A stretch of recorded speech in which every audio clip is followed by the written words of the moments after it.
আসসালামু আলাইকুম। হুমায়রা রান্নার রেসিপি থেকে সবাইকে অভিনন্দন জানিয়ে আজকে খুবই সহজ ঘরোয়া পদ্ধতিতে বেগুন আলুর ডাল রেসিপি আপনাদের সাথে শেয়ার করব। আশা করি সবার অনেক ভালো লাগবে। চলুন দেখে নেওয়া যাক।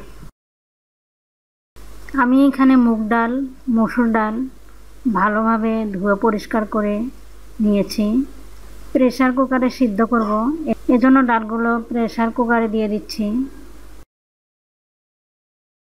সাথে দিয়ে দিচ্ছি একটা বেগুন, একটা আলু কুচি, কিছু কাঁচামরিচ, কিছু পেঁয়াজ কুচি সাথে দিয়ে দিচ্ছি। অল্প কিছু সরিষার তেল, হাফ চামচ হলুদের গুঁড়া, স্বাদ মতো লবণ, হাফ চামচ আদা রসুন বাটা দিয়ে নাড়াচাড়া করে সিদ্ধ করে নেব। দেখুন ডালগুলো আমার সিদ্ধ হয়ে গেছে। এখন নাড়াচাড়া করে নিচ্ছি। দেখুন খুব সহজেই বেগুন আলু গলে গিয়েছে। এখন পরিমাণ মতো পানি দিয়ে দিচ্ছি, দিয়ে নাড়াচাড়া করে বলক তুলে নেব। কিছুক্ষণ জাল করে বলক তুলে নেব। বলক উঠে গেছে, চুলার জাল বন্ধ করে দিলাম। চুলায় একটি কড়াই বসিয়ে পরিমাণ মতো সরিষার তেল দিয়ে দিচ্ছি। আমি এই ডালটা ডিম দিয়ে রান্না করব, এজন্য ডিম ভেজে নিচ্ছি। ডিম ভাজা হয়ে গেছে, তুলে নিয়ে একই কড়াই দিয়ে দিচ্ছি আবারও সরিষার তেল।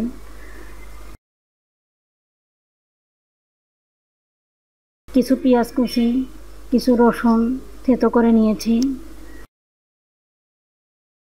সেগুলো দিয়ে নাড়াচাড়া করে নিচ্ছি। দিয়ে দিচ্ছি দুইটা শুকনা মরিচ, কিছু জিরা। এখন নাড়াচাড়া করে নিচ্ছি। পেঁয়াজ রসুনের কালারটা পরিবর্তন হয়ে এসেছে। এখন দিয়ে দিচ্ছি ডালগুলো। এরপর যে ডিমগুলো কেটে রেখেছিলাম সেগুলো দিয়ে